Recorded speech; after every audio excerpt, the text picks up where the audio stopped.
अस्सलाम वालेकुम नाज़रीन, वेलकम टू द शो बात कारोबार की। मैं हूं आपकी मेज़बान नताशा हसीब। नाज़रीन, मार्केट के सेंटिमेंट्स आज के दिन वीक के आगाज़ में कुछ नेगेटिव ट्रेजेक्टरी परफॉर्मेंस पंच करते हुए दिखाई दिए।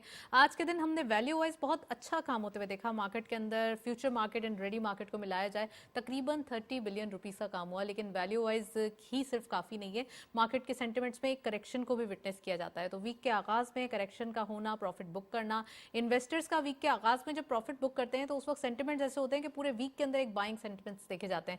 लास्ट वीक भी सेम सिनेरियो था, आज भी हमने यही स्टार्ट देखा है लास्ट वीक की तरह। इट मींस कि ये वीक भी बुलिश हो सकता है। और एक दिसंबर एंड है तो हिस्टोरिकली ऐसा देखा जाता है कि जब जब न्यू ईयर्स आते हैं तो यहाँ पर मार्केट में जो है न्यू एनुअल ईयर की बात कर रहे हैं तो यहाँ पे मार्केट के अंदर पॉजिटिविटी देखी जाती है।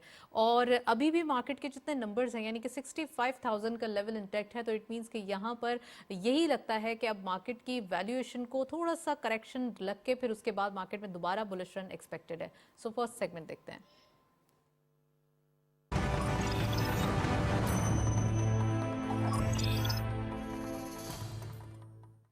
टॉपिक ऑफ द डे में आज हम बात करेंगे अपॉर्चुनिटीज़ के हवाले से, न्यू अपॉर्चुनिटीज़ और मार्केट में ट्रेंड क्या होगा। मार्केट में काफ़ी सारी अपॉर्चुनिटीज़ ऐसी हैं जो कह रहे हैं सब लोग कि बस मिस हो चुकी है, ट्रेन मिस हो चुकी है, तो दैट्स नॉट ट्रू। अभी बहुत सारी चीज़ें हैं जो बाकी हैं।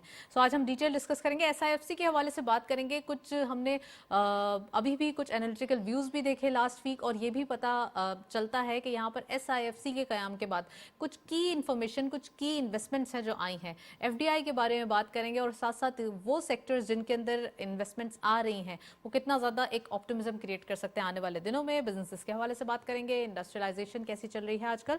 So we have very exclusive panel, खुशामदीद कहते हैं। परवेज मद्रास वाला ने हमें ज्वाइन किया है। आप इंडस्ट्रियलिस्ट भी हैं, बिजनेसमैन भी हैं, उनको खुशामदीद कहते हैं। अस्सलाम वालेकुम sir, welcome to the show. और हमारे साथ मौजूद हैं नदीम मौलवी साहब, आप हैं कैपिटल मार्केट एक्सपर्ट, उनको खुशामदीद कहते हैं। अस्सलाम वालेकुम, welcome to the show. Thank you. Businesses के हवाले से बात हो रही है और कैपिटल मार्केट के हवाले से बात हो रही है, तो मैं नदीम साहब से पहला कमेंट लेना चाहूँगी। नदीम साहब, स्टॉक मार्केट की सिचुएशन और साथ साथ हम ये भी देख रहे हैं कि जो नंबर्स हैं वो आज के दिन एक करेक्शन की तरफ गए। What do you think about that कि अब आने वाले दिनों का ट्रेंड क्या होगा? लास्ट वीक जैसा सिनेरियो रहेगा या ये करेक्शन अभी कंटिन्यू रहेगी?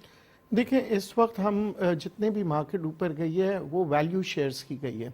तो अगर हम शेयर की वैल्यूएशन करें तो एक एग्जांपल दूंगा, जैसे कि अगर हम PPL की शेयर की बात करें तो 2017 में उसकी वैल्यू थी 150 रुपये। आज मार्केट में जब आपने अगर हम उसका एवरेज लेते हैं तो इस दौरान तक PPL 50 रुपये से 120 रुपये तक आ गई है। तो यानी अब आप देखें तो वैल्यूएशन के हिसाब से जो लोग परेशान हो रहे थे कि स्टॉक मार्केट क्यों तेजी से जा रहा है, तो उसको प्रूफ करने के लिए मैंने ये लोगों को बताया कि सन 2017 में 150 रुपए का जो शेयर था, जब वो 50 रुपए पे आया तो इसका मतलब ये था वैल्यू के हिसाब से बहुत सस्ता था, मगर फिर वो तेजी के साथ अपनी वैल्यू की तरफ गया तो फिर अभी 120 126 तक पहुंचा हुआ है। So it is close to the value. अगर हम बात करेंगे करेक्शन की टुडे, अगर हम 900 पॉइंट नहीं कहेंगे, हम कहेंगे 1.4%। अब परसेंटेज में बात करेंगे क्योंकि अब जो इंडेक्स है वो काफी हाई हो चुकी है। जब इंडेक्स हाई होती है तो अगर 1.5% या 2% भी आती है तो ऐसा लगता है नंबर्स के हिसाब से बहुत ज्यादा है। और अगर ईयरली बात करें तो 57% से भी अबव एक इजाफा देखा गया है इसी साल के अंदर। अभी हमने फ्यूचर स्टॉक्स की तरफ तो हम आए भी नहीं है, ठीक है। हम तो वैल्यूएशन वैल्यू स्टॉक्स की हम बात कर रहे हैं, जिसके अंदर आपने देखा तमाम अच्छे शेयर्स जो है अपनी पुराने वाले वैल्यू पे पहुंच रहे हैं, और जैसे ही वो पहुंचते हैं तो देन देयर टाइम कम्स के थोड़ा सा करेक्शन होगा, डिप होगा। तो दीज आर द प्लेसेस जहां पे लोग परेशान हो जाते हैं। तो मैं समझता हूँ आगे आने वाले दिनों में जैसे जैसे इकोनॉमिक एक्टिविटीज नजर आएगी, फिर वो अपनी वैल्यूएशन के करीब जाने के बाद फिर जो स्टॉक्स काम करेंगे वो होंगे फ्यूचर स्टॉक्स। यानी कि अभी आगे आने वाले दिनों में, क्योंकि हमेशा स्टॉक मार्केट याद रखिएगा, स्टॉक मार्केट एक्शन से पहले एक्शन लेती है, यानी कि जो चीज होने वाला होते हैं उससे पहले वो सेंटिमेंट्स। अगर आपकी डेवलपमेंट हो जाती है किसी भी मुल्क की तो आप देखते हैं वो स्टॉक मार्केट तेजी से ऊपर नहीं जाता क्योंकि वो डेवलप हो चुकी है। मगर जो मुल्क तरक्की के रास्ते पे होता है उधर आप देखें उधर स्टॉक मार्केट बड़ी तेजी से ऊपर जा रहा होता है। और यही वजह है कि अब आप देखें सेंटिमेंट्स इतने स्ट्रांग है पाकिस्तान की इकोनॉमी के लिए कि अगर हम एशिया की बात करें तो सबसे तेजी से जो मार्केट ऊपर गई है वो पाकिस्तान की गई है। राइट और अगर हम सेंटिमेंट्स को ही देख रहे हैं तो हम थोड़ा सा यहाँ भी देखें कि मार्केट में अगर वैल्यूएशन के मुताबिक बात की जाए तो अभी बहुत गुंजाइश दिखाई देती है। और just look at the statistics, आज हम देखें तो प्रॉफिट टेकिंग एक अलग चीज़ है और करेक्शन आना और फिर उसके बाद एक ब्लड बात एक अलग चीज़ है। आज के मार्केट में आपको ग्रीन परफॉर्मेंस दिखाई दे रही है, तमाम जो स्क्रिप्ट्स हैं वो ग्रीन परफॉर्म कर रहे हैं, तमाम ये जो एक नंबर्स हैं वो ग्रीन दिखाई दे रहे हैं। इट मीन्स कि यहाँ पे ये प्रॉफिट टेकिंग है। सो मैं परवेज साहब से पूछना चाहती हूँ, परवेज साहब SIFC के पॉइंट ऑफ व्यू से बात कर रहे हैं, बड़ी ही एक की इन्वेस्टमेंट्स आ रही हैं और यहाँ पर ये भी देखा जा रहा है कि जो गल्फ कंट्रीज़ हैं वो काफ़ी एक एविडेंटली परफॉर्म कर रहे हैं, एक एविडेंटली उनकी उनकी एक लाइकिंग है पाकिस्तान के लिए। आप क्या समझते हैं ये इतनी ज़्यादा डोमिनेंसी, पाकिस्तान में इन्वेस्टमेंट का आना और उस वक्त आना जब पाकिस्तान ने फैसिलिटेट किया, SIFC बनाया और फिर लोगों ने देखा कि हाँ भाई यहाँ पे तो बड़ी गुंजाइश है और यहाँ पर बहुत चाम है, कैसे देखते हैं? देखें, अगर आप देखेंगे दुनिया में आजकल लिक्विडिटी तो बहुत है, ठीक है ना। हम पाकिस्तान को अगर दुनिया से कंपेयर करें जी। तो पाकिस्तान में जो सिचुएशन है वो दुनिया में उसका कुछ डिफरेंट ही सिनेरियो है। तो लिक्विडिटी बहुत है और ख़ासकर गल्फ़ कंट्रीज़ में, और गल्फ़ कंट्री टारगेट कर रहे हैं कि अब उनकी जो इन्वेस्टमेंट है ना वो कहाँ इन्वेस्टमेंट करें। और लकीली हमारा जो ये SIFC का प्रोग्राम है ना वो इतना ल्यूक्रेटिव और उसके अंदर गवर्नमेंट की इतनी अच्छी इंश्योरेंस है और उनको वो प्रोजेक्ट आगे ऑफ़र किया गया है ना कि जो उन लोगों को अट्रैक्ट करता है, ख़ासकर गल्फ़ कंट्रीज़ को। और अभी जो हमारे चीफ़ ऑफ आर्मी स्टाफ भी गए हुए हैं जो US के दौरे पे, तो उन्होंने भी एक अभी मीटिंग की कल हमारे एम्बेसी में, तो काफ़ी बिजनेसमैन जमा हुए और उनको भी उन्होंने ब्रीफ किया SIFC के बारे में। तो ये देखें कि ये कोई ऐसा नहीं है कि कोई एक सेगमेंट को या कुछ कंट्री को वो ऑफ़र की जा रही है, ये एज ए होल जो है ना ये सबको ऑफ़र कर रहे हैं। और देखें ये पाकिस्तान की अभी रिक्वायरमेंट थी और ये इन्होंने बहुत ही टाइमली जो है ना ये इस तरह का जो है ना ये नया जो बिजनेस का अपॉर्चुनिटी जो दी है लोगों को दुनिया में SIFC, ये बहुत अच्छा है इसके कि विजन अलग हैं, इसके मिशंस अलग हैं, इसकी एग्जैक्टली चीजें बहुत ज्यादा हाँ, एक इलैबोरेटेड है। ऑफर बहुत अच्छी है, गवर्नमेंट की सॉवरेन गारंटी है, फिर इसके बाद पार्टनरशिप भी ऑफर की गई है, लोकल इन्वेस्टर को भी मोटिवेट किया है। ये नहीं सिर्फ है कि भाई आप ये समझें कि भाई बाहर से सारा इन्वेस्टमेंट आएगा और बाहर वाले ही सारी चीज़ें लेके जाएंगे। ये दोनों साइड पे लोकल इन्वेस्टर को भी ऑफ़र किया है, बाहर के लोगों को भी ऑफ़र किया है और फिर जॉइंट वेंचर्स भी ऑफ़र किए हैं। तो ये देखें ये पाकिस्तान में ये इस चीज़ की ज़रूरत थी, ये बहुत पहले ज़रूरत थी और इट्स ए राइट टाइम। उन्होंने बहुत अच्छा डिसीजन लिया है और बहुत अच्छा उन्होंने जाके लोगों को ब्रीफ किया है और पर्सनली एक एक जगह पे जाके एक एक स्टेट के हेड से बात करके उन्होंने उसको किया है। सारे जिस कंट्री में गए हैं वहाँ उन्होंने बिजनेसमैनों को से मीटिंग की है और सारी हमारे जो अभी जो गवर्नमेंट है केयरटेकर गवर्नमेंट, उसके सारे लोग जाके उन्होंने उनको पार्टिसिपेट किया है। तो मैं समझता हूँ कि इससे काफ़ी इन्वेस्टमेंट आएगा, ये नीड ऑफ द आवर है, ये हमें चाहिए। इसमें पाकिस्तान में काफ़ी बिजनेस एक्टिविटी होगी, काफ़ी नए प्रोजेक्ट आएंगे, इन्वेस्टमेंट आएगी और काफ़ी एम्प्लॉयमेंट भी जनरेट होगी। और वो चीज़ें हैं जैसे माइंस एंड मिनरल्स हैं, उसके ऊपर हम लोग ने कुछ काम नहीं किया पिछले सालों में, तो ये एक नई अपॉर्चुनिटी है कि इसके ऊपर काम शुरू हो जाएगा। फिर इसके ऊपर जो दूसरे हैं हमारी एग्रीकल्चर, उसके अंदर बहुत ही मॉडर्न तरीके से काम हो जाएगा। मॉडर्न तरीके का मतलब ये होगा कि मॉडर्न तरीके का इंट्रोड्यूस करने का मतलब ये होगा कि आपकी यील्ड जो है ना वो ज़्यादा हो जाएगी, यील्ड बढ़ेगी, एग्जैक्टली। तो जब यील्ड बढ़ेगी तो आपके पास जो क्रॉप की जो कॉस्ट है और जो आजकल जो हमें जो सब्जियां और जो चीज़ें महंगी मिल रही हैं वो हमारी सस्ती होंगी। और जो बाहर से डिपेंडेंसी है, बहुत सारी ऐसी चीज़ें जो हम बाहर से मंगवाते हैं, हमारा जो फॉरेन एक्सचेंज वहाँ बाहर जाता है वो बच जाएगा। तो ये मैं समझता हूँ। और ऐसे नंबर ऑफ दूसरे प्रोजेक्ट हैं, अब मैं एक एक को गिनवाऊंगा तो आपको पता है कि SFC में तो जो चीज़ें ऑफ़र की गई हैं वो बहुत अच्छा किया है और पाकिस्तान के लिए ये इस वक्त एक सुनहरी मौका है, मैं तो कहूँगा। राइट, ये गोल्डन अपॉर्चुनिटी है। नदीम साहब, मैं आपसे अगेन मार्केट के बारे में ही पूछना चाहूँगी। स्टॉक मार्केट में जो इन्वेस्टमेंट अगर हम पूरी कंट्री की देखते हैं SIFC के थ्रू जब ये आती है, तो स्टॉक मार्केट में भी आपने कहा कि आने से पहले ही कुछ सेंटिमेंट्स जनरेट होना शुरू हो जाते हैं। अच्छी खबर आ रही हो या बुरी खबर आ रही हो, पहले ही पता चल जाता है मार्केट में। तो आपको लगता है कि स्टॉक मार्केट के ये जो एक बिहेवियर है या फिर ये जो एक सिनेरियो चल रहा है, ये कब तक कंटिन्यू रहेगा और ऐसे ही डे बाय डे जो एक इंक्रीज है, ये बुलिश रन है जो आप कहते हैं हमेशा कि ईयरली ये बुलिश रन है, ये कोई 1 टाइम या 2 टाइम नहीं है कि 1 मंथ के लिए आया और 1 मंथ के लिए नहीं आया, तो आने वाले दिनों में क्या एक्सपेक्टेशन है, खासकर जब हम इंटरेस्ट रेट देखते हैं या फिर हम थोड़ा रुपये को अप्रिशिएट होता हुआ देखते हैं? देखिए अभी तक जो मार्केट ऊपर गई है, एक तो मैंने वजह बताई कि वैल्यूएशन ऑफ शेयर है, दूसरी हम बात करेंगे फंडामेंटल्स भी काफ़ी सपोर्ट कर रही है। अगर हम एक्सपोर्ट ही की बात करें, पिछले एक साल में नवंबर तक का जो डाटा आया है 38% एक्सपोर्ट में इजाफा हुआ है। 38% एक्सपोर्ट के अलावा अगर हम बात करें करंट अकाउंट डेफिसिट की, तो नवंबर के महीने में $153 मिलियन की डेफिसिट थी, और इस साल की अगर हम बात करें नवंबर में $9 मिलियन सरप्लस हो गया, यानी करंट अकाउंट सरप्लस की तरफ हम आ गए। उसकी वजह अगेन मैं कहूँगा इकोनॉमिक पॉलिसीज़ है। इकोनॉमिक पॉलिसीज़ की जब हम बात करते हैं तो सबसे पहले मैं हमेशा से कहता हूँ जो स्मगलिंग रोकी गई थी अफगानिस्तान की, वो बहुत अच्छा हुआ। फिर उसके बाद अगर आप देखें तो डॉलर कहाँ से हम इस वक्त 284 पे लाए, नहीं कि 300 से ऊपर और 350 की जो बात हो रही होती थी और मार्केट बहुत तेज थी, तो डॉलर को लेके आए 283 रुपीस पे।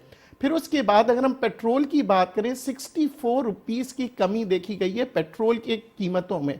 इसके अलावा अगर हम बात कर रहे हैं कि आप देखें ईज ऑफ डूइंग बिजनेस जो है वो बेहतर हो रहा है। तो ये सारी वजूहात होती है क्योंकि हम ये सब चीजें देखते हैं ना कि करंट अकाउंट डेफिसिट जो था आज सरप्लस हो गया, एक्सपोर्ट जो थे वो 38% इंक्रीज हो रहे हैं। अब इसी को हम मद्देनजर रखते हुए हम ये देखते हैं कि आगे आने वाले दिनों में क्या होगा। तो आगे आने वाले दिनों में हम देख रहे हैं एमओयू साइन हो रहे हैं। एमओयू चाइना से $10 बिलियन का कल ही साइन हुआ, उससे पहले $30 बिलियन का यूएई से साइन हुआ, उससे पहले सऊदी अरेबिया का $20 billion, Kuwait is $10 billion. So if we just calculate everything it comes to more than $70 billion. और ये आपको मैं बताऊं $70 बिलियन जो है हम कर्जा नहीं ले रहे हैं, ये यहाँ इंडस्ट्रीज में, एग्रीकल्चर में, और मैं बताऊं दुनिया भर के अंदर अगर हम कहते हैं ना फर्टाइल लैंड और एग्रीकल्चर लैंड, दुनिया भर में तकरीबन जो एवरेज होता है 35%। फॉर्चुनेटली पाकिस्तान की जो डाटा बता रही है वो 47% हमारे पास फर्टाइल लैंड है। So we have got a great potential in agriculture sector, जहां पे चाइना भी इन्वेस्ट करना चाह रहा है। आपने देखा जब फूड इंडस्ट्री की हम बात कर रहे हैं, एग्रीकल्चर की बात कर रहे हैं, गल्फ की अगर हम बात करते हैं वो रिफाइनरीज में आना चाह रहे हैं, ऑयल में आना चाह रहे हैं। So we are heading towards progress. और फिर अगर हम बात करते हैं प्रॉपर्टीज की, तो आप देखें कि पिछले अगर हम 7 साल या 10 साल की उठाएं तो तकरीबन हमारे पास तकरीबन मोर देन 200% जो है प्रॉपर्टी की प्राइसेस में इंक्रीज हुई है, जबकि आज हम कहते हैं डिक्लाइन है। डिक्लाइन के बावजूद भी अगर हम इंटरनेशनली कंपेयर करते हैं, पाकिस्तान की यहाँ इंडस्ट्री लगाना बहुत सस्ता है। सो बाहर के इन्वेस्टर्स के लिए बहुत बड़ी अपॉर्चुनिटीज है। और एक और बात जो नोट करने वाली है, आप देखें कि यहाँ पे पाकिस्तान स्टॉक मार्केट में बहुत से कंपनीज क्या करें, देख रहे हैं कि जी प्रॉफिट की तरफ जा रहे हैं, तो वो कहते हैं इसको हम बायबैक ही क्यों ना कर लें। बायबैक करने के उस वक्त होते हैं जब वो देखते हैं कि जी हमारे यहाँ इस कंपनी की ग्रोथ बहुत बढ़ रही है, हमारे पास कैश आ रहा है, तो वो उस सूरत में वो ये देखते हैं कि देखिए स्टॉक मार्केट में कौन सी कंपनी आती है जिस कंपनी को पैसे की जरूरत होती है, जिसके अंदर लोग पैसे लगाते हैं, फिर उसकी प्रॉफिटेबिलिटी आती है तो डिविडेंड की सूरत में लोगों को मिलता है। और जब कंपनी वापस बायबैक करती है, इसका मतलब यह है कि company wants to buy the company, क्योंकि वो मुल्क की इकोनॉमी को तेजी से देख रही होती है। वो ये देख रहे होते हैं हम यहाँ बहुत पैसे कमा रहे हैं और अब हमें लोगों की पैसे की जरूरत नहीं है।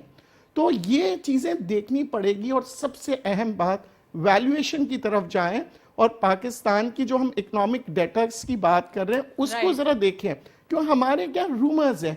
अगर कहते हैं जी एक्सपोर्ट नहीं हो, जरा स्टैटिस्टिक उठा के देंगे 38%। आप सीमेंट की बात करें, स्टैटिस्टिक्स देख रहे हैं तो फिर आप कुछ नहीं कह देखिए सकते। पाकिस्तान ब्यूरो ऑफ स्टैटिस्टिक जो होती है वो आईएमएफ भी उसी से उठाती है। स्टेट बैंक के स्टैटिस्टिक्स जो होते हैं वो देखा जाता है आईएमएफ की तरफ से। देखिए दुनिया भर के जो हम कहते हैं जो लोग जो वॉच कर रहे हैं पाकिस्तान में, सब ये कह रहे हैं कि Pakistan has come to a stability position and they are heading towards progress. तो अब हम स्टेबिलिटी की तरफ है। और स्टॉक मार्केट में ऑलवेज रिमेंबर दिस कि करेक्शंस आएंगी, डिप आएंगे, एंड दुनिया भर में कहा जाता है होती है ना आपके लिए कि आप आ जाए मार्केट के दुनिया भर में कहा जाता है 5% इज डिप एंड 10 से 15% इज करेक्शन। तो अगर आज जो हम बात कर रहे हैं 65,067, तो 1.4% सिर्फ नीचे आया है, and people should not panic. I think अब लोग समझ सकते हैं, जो नदीम साहब ने काफी इलेबोरेटेड वे में समझाया है कि ये वाकई आपको डिप में और करेक्शन में और क्या कहते हैं उसे प्रॉफिट टेकिंग करे, थोड़ा सा फर्क होना चाहिए, राइट। मैं परवेज साहब से पूछूंगी। परवेज साहब, थोड़ा सा इस चीज को देखते हैं कि आईएमएफ की कंडीशनैलिटी पे ही जब नदीम साहब बात कर रहे हैं, तो आईएमएफ की कंडीशनैलिटी एक वन ऑफ द कंडीशनैलिटी थोड़ा सा रूमर के रुझान की तरफ ही जाएं, तो यहाँ पर ये एक थोड़ा सा मिसपरसेप्शन बिल्डअप हो रहा था कि सैलरीड क्लास पे फर्दर टैक्स इंक्लूड होने जा रहा है, जो कि आईएमएफ ने खुद से क्लैरिफाई किया कि देयर इज नो नीड, और हमने कोई ऐसी डिमांड की है और ना ऐसी कोई कंडीशन है। तो ये भी अब रूमर जो है वो थोड़ा सा ये वाइप आउट हो चुका है। लेकिन आप क्या समझते हैं जो 11 जनवरी को मीटिंग है लास्ट डिस्पर्समेंट की, वो कितनी इंपॉर्टेंट है? और जब पाकिस्तान में एक एक इंजेक्ट हो जाएगा पाकिस्तान की इकोनॉमी में अच्छा अमाउंट $700 मिलियन का, तो क्या एक रुपी के ऊपर फर्दर जो एक डॉलर डेप्रिसिएशन हो रही है, रुपी अप्रिशिएट होता हुआ हम देख रहे हैं, तो फर्दर एक जंक आएगा, फर्दर एक इशू वो कहते हैं ना डॉलर का जो है वो डिप होगा। देखें, जो हालात ख़राब होने थे ना एक वक्त में, जो पाकिस्तान की इकनॉमी पे जो एक प्रेशर था ना, वो काफ़ी हद तक जो है ना वो उसके अंदर जो है ना बहुत ही अच्छी बेहतरी आ गई है। और देखें, ये जो गवर्नमेंट आई, इंटरिम गवर्नमेंट आई, इन्होंने जो करेक्टिव मेजर लिए हैं और जो उन्होंने वो चीज़ें जो करके दिखाई हैं और जो डिलीवर किया है आईएमएफ को भी, देखें आईएमएफ तो वही जो बोलता है जो उसकी रिक्वायरमेंट होती है, और वो आपकी इकोनॉमी को देख के वो आपको सजेस्ट करता है कि भाई ये चीज़ें आप उसको कर दें, अप्लाई कर दें, जिससे क्या होगा कि आपके ऊपर फर्दर बर्डन नहीं पड़ेगा। देखें, उनको तो ये होता है ना कि पैसे देने भी होते हैं और पुराने पैसे लेने भी होते हैं। तो बात दरअसल ये है कि आईएमएफ ने जो उनको ब्रीफिंग दी थी और जो पाकिस्तानी गवर्नमेंट ने और फाइनेंस मिनिस्ट्री ने जो जो एक्शंस लिए ना, वो बहुत ही पॉजिटिव वे में एक्शन लिए। देखें ना, अभी जो बात हो रही थी कि हमारा डॉलर अब जो है ना पाकिस्तानी रुपया कंट्रोल में आ गया है, और ये इसकी वजह यही है कि हमने जो एक्शंस लेने थे, जो डॉलराइजेशन जो हो रही थी और जो हमने इंपोर्ट्स पे भी थोड़ा कर्ब किया, फिर हमने जो स्मगलिंग जो रोकी, फिर इसके बाद डॉलर जो बाहर से स्मगल हो रहे थे उसको भी हमने जो रोका, तो ये सारा जो है ना, देखें ये सारी कोऑर्डिनेटेड जो है ना एक वो था, एक्शंस था, जिनमें पाकिस्तान आर्मी, रेंजर, जितने भी लोग थे, सारी हमारी एजेंसियों ने काम किया और उनका एक ही ऑब्जेक्टिव था कि हमें डॉलर को कंट्रोल करना है और हमें स्मगलिंग को रोकना है। देखिए, ये एक बहुत बड़ा फैक्टर होता है किसी भी इकनॉमी में कि स्मगलिंग होती है तो वो उसका फ़ायदा गवर्नमेंट को नहीं होता है, उसका नुकसान ही होता है। एक तो डॉलर आपका चला जाता है, दूसरा आपको कोई टैक्स भी नहीं मिलता है। तो ये काम अच्छा हो गया। इससे क्या होगा कि आपकी जो करंट अकाउंट डेफिसिट था वो भी आपका कंट्रोल में आ गया। फिर इसके बाद अब जो नई किस्त मिलने वाली है, तो मैं समझता हूँ कि इससे हमारा रुपया मज़ीद कंट्रोल में आ जाएगा और मज़ीद मजबूत होगा। मैं नहीं समझता कि इससे कोई नीचे जाएगा, मगर ये है कि अभी इसी लेवल पे मेरे ख्याल में रहने का इंडिकेशंस हैं। एक नदीम साहब ने बात की, उन्होंने कहा कि थोड़ा सा हमारे यहाँ देखा जाए तो ईज ऑफ डूइंग बिजनेस, जो कि अब हम SIFC के थ्रू देख रहे हैं कि FDI को जो है वो अट्रैक्ट किया जा रहा है और थोड़ा सा इन्वेस्टमेंट की तरफ रुझान बढ़ रहा है। फ़ायदे इसके बहुत होंगे, एम्प्लॉयमेंट जनरेट होगी। एक इंडस्ट्रियलाइजेशन के हवाले से मैं इसलिए पूछना चाहती हूँ क्योंकि यहाँ पर जो इंटरेस्ट रेट है वो बहुत ज़्यादा हाई पे है, अभी 22% पे, और इम्कानात ये हैं कि जैसे ही इन्फ्लेशन कम होगी तो वो भी रिडक्शन हो जाएगा, अदरवाइज अनचेंज हम तकरीबन 6 मंथ से देख रहे हैं, 5 मंथ से देख रहे हैं। तो आप इसको कैसे समझते हैं कि इंडस्ट्रियलाइजेशन पाकिस्तान में कैसी दिखाई दे रही है? क्योंकि एम्प्लॉयमेंट जनरेट भी करना है और थोड़ा सा अपनी जो इम्पोर्ट है उसकी सब्सटीट्यूशन करनी है। देखिए, इंडस्ट्री के बगैर जब तक इंडस्ट्रियलाइजेशन नहीं होगी ना तो एम्प्लॉयमेंट जनरेट नहीं होगी। आपको अगर लोगों को नौकरियां देनी हैं तो आपको बहुत ही रैपिड इंडस्ट्रियलाइजेशन करनी पड़ेगी। और जो हमारी जो लोकल इंडस्ट्री जो आजकल जो है ना सिक इंडस्ट्री जा रही हैं, जो बंद हो रही हैं, उनको भी वापस से रिवाइव करना पड़ेगा। अच्छा, दो सबसे बड़ा फैक्टर यही होता है कि इंटरेस्ट रेट को जो कारोबारी लोग हैं और जो आपकी चैम्बर वाले हैं वो तो यही कह रहे हैं कि यार सिंगल डिजिट में आना चाहिए, या अभी जो इंटरेस्ट रेट है ना उसका हाफ होना चाहिए, 11% होना चाहिए, क्योंकि उसी वजह से ही आपकी फिर इंडस्ट्रियल ग्रोथ होगी। देखें, जो भी एक कारोबारी है वो ऐसा हो ही नहीं सकता है कि वो जो 26% जो है ना वो कमा रहा हो, यानी कि उसका ग्रॉस मार्जिन अगर 60% हो और 26% वो बैंक को दे, फिर उसके ओवरहेड हो और वो कुछ जेब में लेके जाएगा। मतलब इस इंटरेस्ट रेट पे तो आपकी इंडस्ट्रियलाइजेशन बहुत ही वो तो मुश्किल ऑलरेडी में जब पास ऑन नहीं challenges करते होगी। इन्फ्लेशन, इसीलिए तो बढ़ रहा है। चैलेंजेस तो ये है कि अगर इंटरेस्ट रेट अगर गवर्नमेंट को नीचे लाती है तो मैं आपको यकीन से कहता हूँ कि बहुत ही ज़्यादा इंडस्ट्रियलाइजेशन होगी, लोगों को नौकरियाँ मिलेंगी और हमारी इंपोर्ट सब्स्टिट्यूट इंडस्ट्रियाँ लगनी बहुत ज़रूरी हैं, जिससे हमारा इंपोर्ट का बिल भी कम हो जाएगा। जैसे मैंने आपको शुरू में कहा कि SIFC में सबसे बड़ा क्या है कि अगर आपकी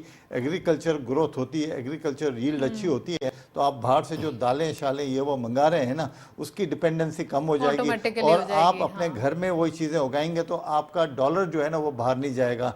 जिस तरीके से अभी माइनिंग हो रही है, आप डॉलर यहाँ आपकी अगर चीज़ें वो सब सारे मिनरल्स अवेलेबल होंगे, हमारा गैस के रिजर्व यहाँ से निकलेंगे, हमारी ऑयल का अगर हम यहाँ से जो भी हमारी रिजर्व्स हैं वो हम निकालना शुरू कर दें तो हमारी डिपेंडेंसी कम हो जाएगी। फिर क्या है कि अरब से गल्फ से जो लोग आएंगे और इन्वेस्टर आएंगे वो यहाँ रिफाइनरी लगाएंगे और हमारा जो हम तेल यहाँ निकालेंगे उसको अपनी रिफाइनरी में कन्वर्ट करेंगे। तो ये देखें Pakistan is now on the way to progress, ठीक है ना। अब ये छोटी छोटी जो चीज़ें हैं जो इनको करेक्शन करनी है और ये सारी चीज़ें बाय द टाइम वो सही हो जाएंगी और होपफुली ये सही हो ही जाएंगी, क्योंकि देखें पाकिस्तान की जो आबादी है ना 24 करोड़ आबादी है और ये खुद एक कंजम्पशन वाली एक पूरी आबादी है। ऐसा कोई नहीं है कि भाई यहाँ अगर कोई भी इंडस्ट्री लगे वो फेल हो जाएगी।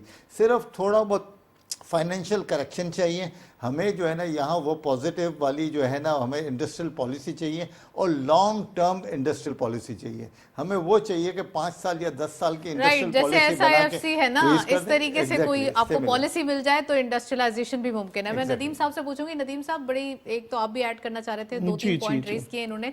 दूसरा ये कि जो इंपोर्ट सब्स्टिट्यूशन है, इन्होंने कहा इतनी बड़ी पॉपुलेशन को फीड करना और फिर उसके बाद ग्रोथ भी करना, ये बड़ा एक डिफिकल्ट टास्क होता है, तो इसके बारे में भी बताइएगा। देखिए हुकूमत बड़ी प्लानिंग के साथ काम कर रही है। अगर एक जगह हम देखते हैं इंटरेस्ट रेट्स ऊपर आ चुके हैं मगर उसको कांस्टेंट रखना ये भी एक कमाल है कि आगे की तरफ नहीं गए, और दूसरी जगह इंडस्ट्री को कंपनसेशन की तरफ आएंगे, अब आगे और कितना लेके जाएंगे? नहीं, वजह ये थी कि ये क्यों आज आप आगे की तरफ नहीं ले जा रहे हैं, because of the economic plans. आपको इंडस्ट्री को कंपनसेट किया जा रहा है, आपका जो रॉ मटेरियल है अब आपको सस्ता मिल रहा है। पहले आप इंपोर्ट करते थे 300-350 रुपए पे, आज आप इंपोर्ट कर रहे हैं जनाब 283 पे, तो यहां पे आपको कंपनसेट कर रहे हैं। अगर आपका इंटरेस्ट रेट्स वहां पर है तो यहां पे आप देखें।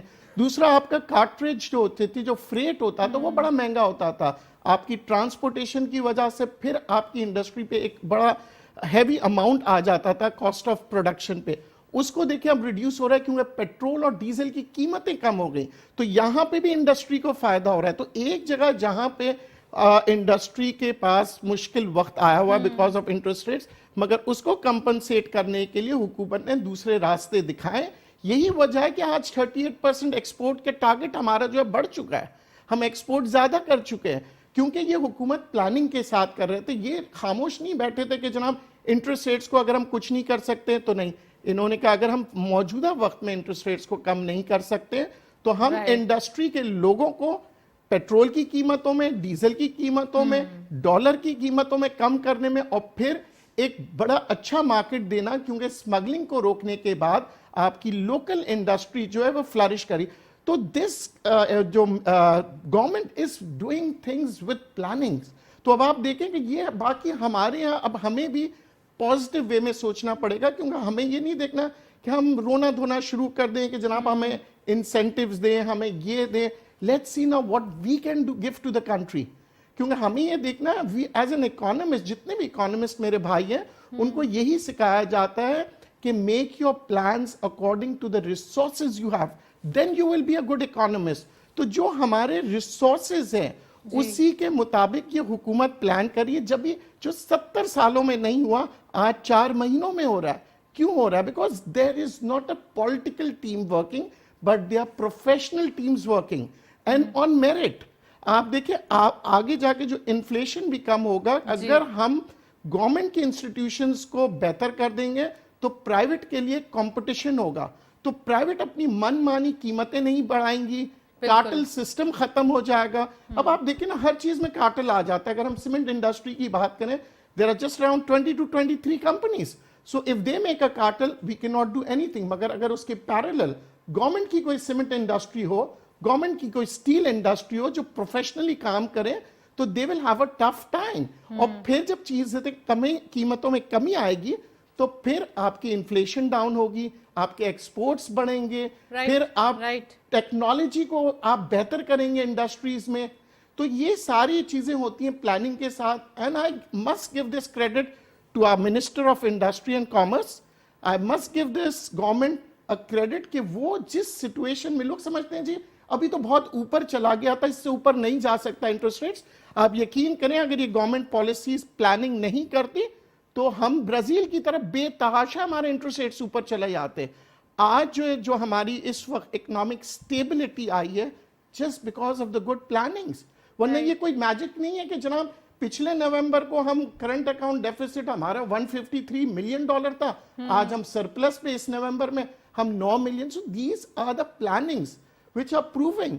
क्योंकि हमारे यहाँ कौम पढ़ते नहीं है, डेटास को देखते नहीं है, तो वो टिकटॉक वाली खबरें, बेसलेस खबरें जो हमारे दुश्मन, सोशल मीडिया के थ्रू काफी नेगेटिव खबरें फैलाई जाती हैं। This is a cyber war. एक वॉर होती है जो बॉर्डर्स पे लड़ी जाती है, और एक वॉर होती है जो कि साइबर वॉर्स होती है, जो कि आपकी इकोनॉमी को स्पॉइल करने के लिए, आपके इन्वेस्टर्स को भगाने के लिए इस किस्म के रूमर्स दिए जाते हैं।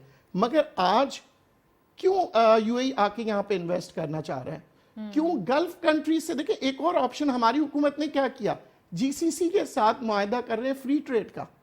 तो फ्री ट्रेड का मतलब है आपके पास तमाम गल्फ कंट्रीज के दरवाजे खुल गए हैं। एग्जैक्टली देखा जाए तो बिजनेसेस काफी अब जो है वो थोड़ा सा एक एक्टिविटीज देखी जा रही है, जो एक अरसे पहले हम देख रहे थे, अगर 6 months बिफोर ही देख लें, थोड़ी सी डेड जो है वो सिचुएशन हो गई थी। लेकिन अब हम देख रहे हैं एक्टिविटीज हो रही हैं, ऑर्डर्स भी आ रहे हैं, कुछ पाइपलाइन में भी हैं चीजें, बहुत सारी चीजें हैं जो कि अब दिख रही हैं। और सीइंग इज बिलीविंग एक्चुअली। मैं परवेज साहब से पूछना चाहती हूँ, परवेज साहब, प्राइवेटाइजेशन के हवाले से बात हो रही है, फाइनली पीआईए की प्राइवेटाइजेशन के लिए कुछ जो एक वर्क है और कुछ प्लान्स हैं और जो भी चीज़ें हैं वो ऑफिशियली कर ली गई हैं।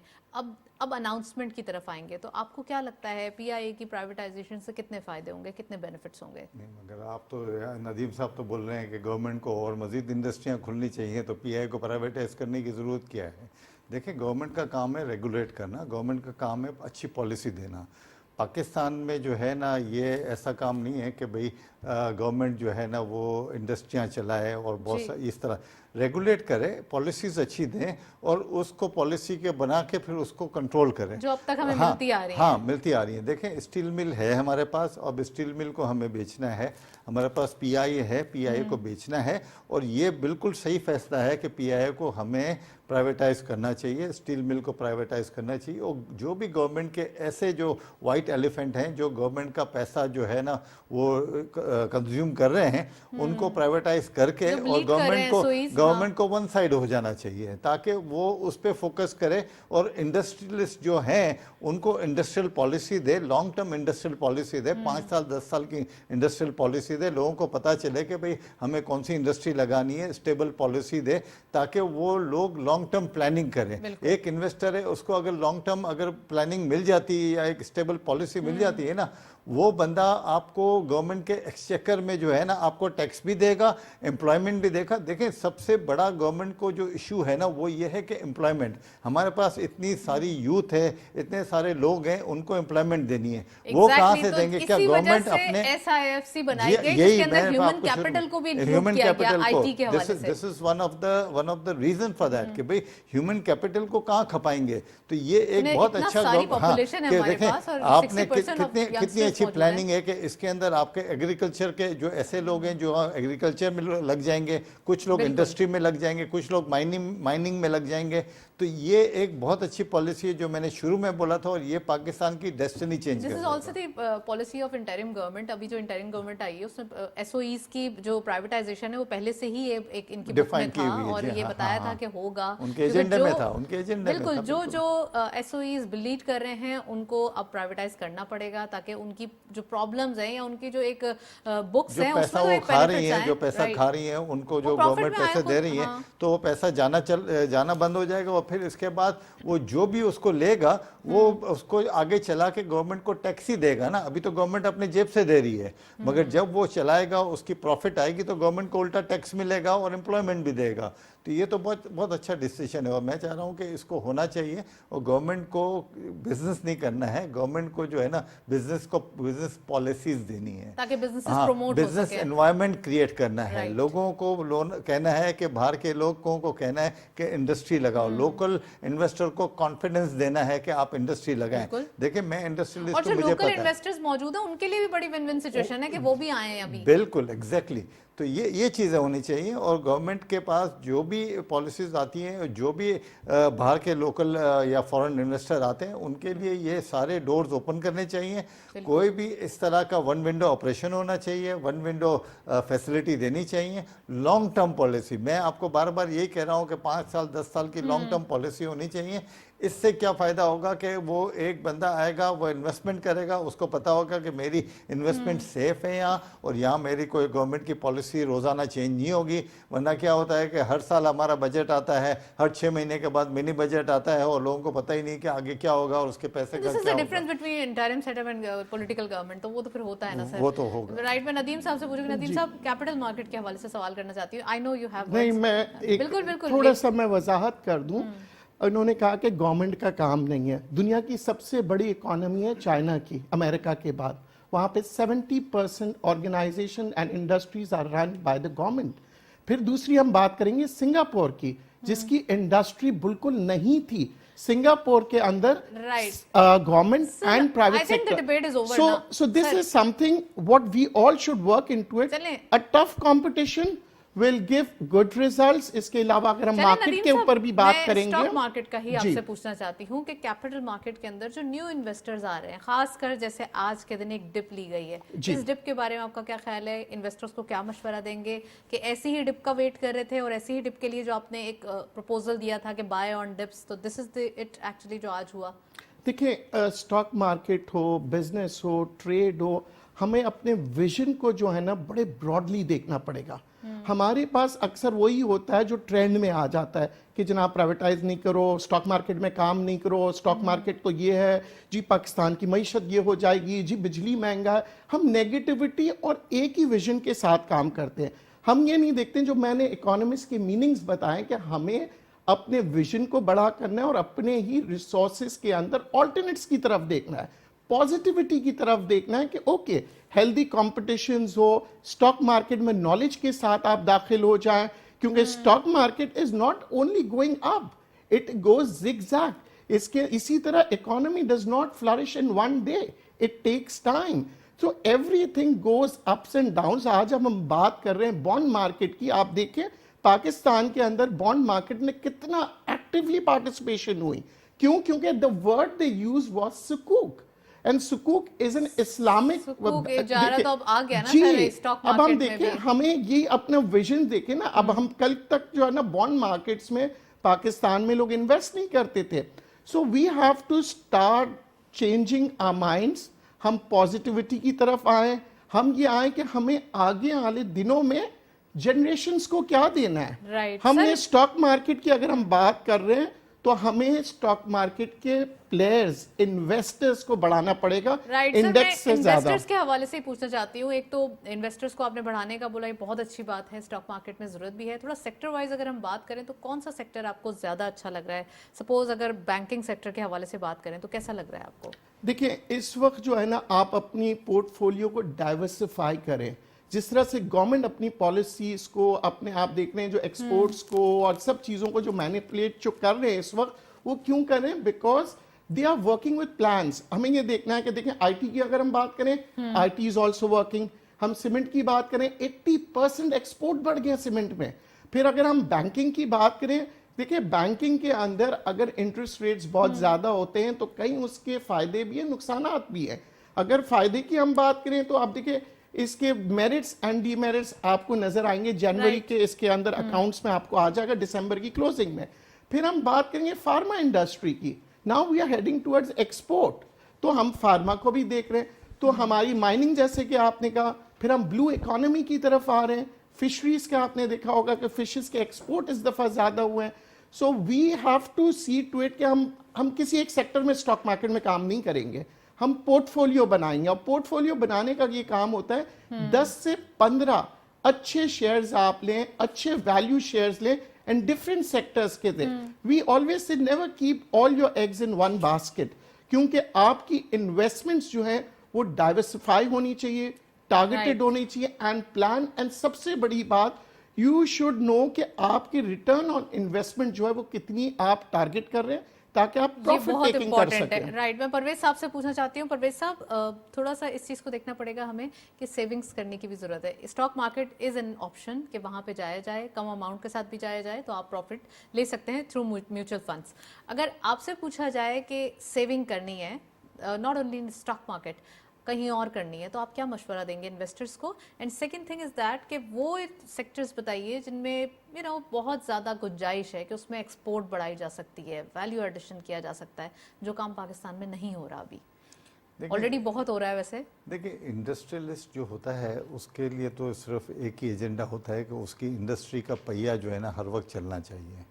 ठीक है ना, पाकिस्तान में जो भी हालात हो वो कहता है कि मेरी इंडस्ट्री बंद नहीं होनी चाहिए और मेरी इंडस्ट्री की जो परफॉर्मेंस है ना, परफॉर्मेंस है वो जल्दी आगे जानी चाहिए, पीछे नहीं आनी चाहिए। क्योंकि देखिए, वो उसकी इंडस्ट्री का पहिया चलेगा तो वो अपने लोगों की एम्प्लॉयमेंट को भी अपकीप रखेगा और फिर वो अपनी जो मार्केट में जो उसका ब्रांड है या उसका जो बिजनेस है वो उसको भी अलाइव रखेगा। तो ये बिजनेसमैन या इंडस्ट्रियलिस्ट का तो ये काम होता है। हाँ, उसमें ये होता है कि वो भी अपने जो है ना एक्स्ट्रा फंड को प्लेस करने के लिए वो भी इस तरह के वो चीज़ें होती हैं, मगर वो क्या है कि जो इंडस्ट्रियलिस्ट होता है वो शॉर्ट टर्म प्लेसमेंट करता है, लॉन्ग टर्म के लिए नहीं होता है। क्योंकि जो फैक्ट्री में या इंडस्ट्री में किसी को पैसे की ज़रूरत होती है तो उनको चाहिए होता है कि वो पैसा फ़ौरन उसको निकाल लें और they can able to use that money whenever they want. तो वो शॉर्ट टर्म इन्वेस्टमेंट के कुछ म्यूचुअल फंड में भी करते हैं। तो ऑफ कोर्स वो डिफरेंट पोर्टफोलियो या डिफरेंट जगहों पे वो इन्वेस्टमेंट करते हैं और उसको रखते हैं। आज ये सुकूक का ये एक अच्छा आ गया है कि जो छोटे इन्वेस्टर है ना वो भी इन्वेस्ट कर सकते हैं। तो ये एक अच्छा गवर्नमेंट ने ऑप्शन दिया हुआ है कि छोटे इन्वेस्टर को भी मौका दिया हुआ है कि वो बॉन्ड में आ जाए। तो ये बहुत अच्छी चीज़ है। मगर ये एक इंडस्ट्रियलिस्ट के तो लिए यही होता है कि जो भी पैसा है वो पैसा, मगर आजकल ये है कि जो एक्स्ट्रा पैसा होता है लोग क्या करते हैं कि बैंक में डाल देते हैं, इंटरेस्ट रेट बहुत अच्छा है तो आप अपना कब तक रहेगा सर? ये तो कभी ना कभी तो कम होगा, इस चीज को तो मानना पड़ेगा सबको। आपने थोड़ी देर वो पैसा पार्क कर दिया, अनयूज जो पैसा अभी आपका उसमें सर्कुलेशन में नहीं है, आपने उसको थोड़ी देर के लिए पार्क कर दिया, आपको उसका थोड़ा कुछ फायदा मिल जाता है और you can just gain some numbers out of it और फिर आगे आपकी इंडस्ट्री भी चलती रहती है। मगर यही है कि देखें, लॉन्ग टर्म पाकिस्तान की पॉलिसीज में यही आना चाहिए कि इंडस्ट्रियलाइजेशन हमारे मुल्क में बहुत ज़रूरी है। बिसाइड हमारी जो ये स्टॉक मार्केट की एक्टिविटी है, देखें स्टॉक मार्केट की एक्टिविटी जब भी होती है कि जब कोई पॉजिटिव साइन नज़र आते हैं, लोगों को ये होता है कि ये आगे जाके ये इन्वेस्टर है, ये इतने इन्वेस्ट करने जा रहा है, पाकिस्तान में इतना पैसा आ रहा है, पाकिस्तान में ये स्टॉक मार्केट में इस इंडस्ट्री में जो है ना बाहर का पैसा आ रहा है और बाहर के जो लोग हैं ना ये पाकिस्तान में देख रहे हैं कि इसके अंदर, इस सेक्टर के अंदर इन्वेस्टमेंट करो। तो वो चीज़ों को फोरकास्ट करते हुए ना तो ये इकोनॉमिक एक्टिविटी और आपका जो स्टॉक एक्सचेंज की परफॉर्मेंस बढ़ती है। वैसे भी स्टॉक एक्सचेंज में जो भी था ना, जो भी शेयर थे वो अंडर मार्केट सेल हो रहे थे। पहले जो हमारी मार्केट थी वो बहुत ही लो एंड पे थी, तो जाहिर बात है कि वो जो शेयर जो बिल्कुल लो एंड पे थे वो उनकी जो वैल्यूएशन जब लोगों ने देखी कि यार इस दुनिया में तो अगर ये ऐसी कंपनी है जिसकी वैल्यूएशन बहुत ज़्यादा है, तो उन्होंने क्या देखा कि ये एक अपॉर्चुनिटी है पाकिस्तान में जब इंडस्ट्रियलाइजेशन होंगी, so far we can just take the advantage of this जो शेयर जो आजकल नीचे जा रहे हैं।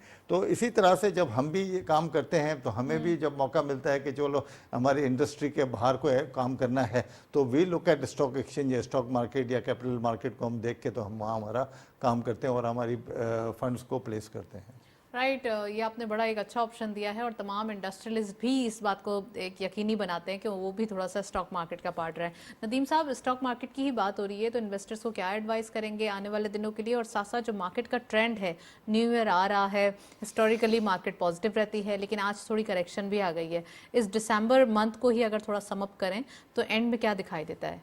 देखिए, एट दिस मोमेंट जो है वो प्रॉफिट टेकिंग आएगी, क्योंकि मार्केट वन गो के अंदर आप देख रही हैं कई महीनों से तेज़ी में रही है, तो यहाँ पे लोग प्रॉफिट टेकिंग करेंगे। देन अगेन मैं कहूँगा कि ऑन द लॉन्ग रन आपकी इकोनॉमी और स्टॉक मार्केट तेजी में नजर आएगी, मगर इस उतार चढ़ाव को देखते हुए पैनिक नहीं करना चाहिए। डिविडेंड वाले शेयर्स में काम करें, जिसकी हम अगेन बात करेंगे वैल्यूएशन के ऊपर ज्यादा आप फोकस करें कि उस कंपनी की वैल्यू क्या है। जब आप जमीन खरीदते हैं तो आप उसका इलाका देखते हैं, जब आप शेयर खरीदते हैं आप उसके बोर्ड ऑफ डायरेक्टर्स देखते हैं कि उस बोर्ड ऑफ डायरेक्टर्स के विजन क्या है, उसकी बैलेंस शीट देखते हैं कि उसने किस तरह से परफॉर्म किया है कई सालों से, फिर आप देखते हैं कि वो सेक्टर की परफॉर्मेंस कैसी रही है, फिर जाके आप इन्वेस्ट करते हैं। Then even with a strategy कि आज मैं 30% शेयर लूंगा, नीचे चला जाएगा फिर मैं 30% लूंगा, एक गो में कभी बाइंग ना कीजिए, स्ट्रैटेजीज बनाइए, पोर्टफोलियोज बनाइए, तब जाके आप इसी स्टॉक मार्केट से बहुत अच्छे इंटरेस्ट फायदा ले सकते हैं। मगर अगेन मैं बात कहूंगा, जो भी काम करें with full of knowledge, and stock market is a game of vision. तो अगर आपके पास विजन है, आप समझते हैं कि आगे आने वाले दिनों में फला सेक्टर, फला इंडस्ट्री आगे को जाएगी, तो उन्हीं जगहों पे इन्वेस्ट करें। मैं तो कहता हूँ म्यूचुअल फंड सबसे बेहतर है, क्योंकि जो आपको अगर नॉलेज नहीं है और नहीं है तो cannot आप म्यूचुअल basically फंड के आप थ्रू वो आ चीज़ें सारी आपके हर बंदे के पास ये कैपेसिटी नहीं होती कि वो इतनी स्टडी करे।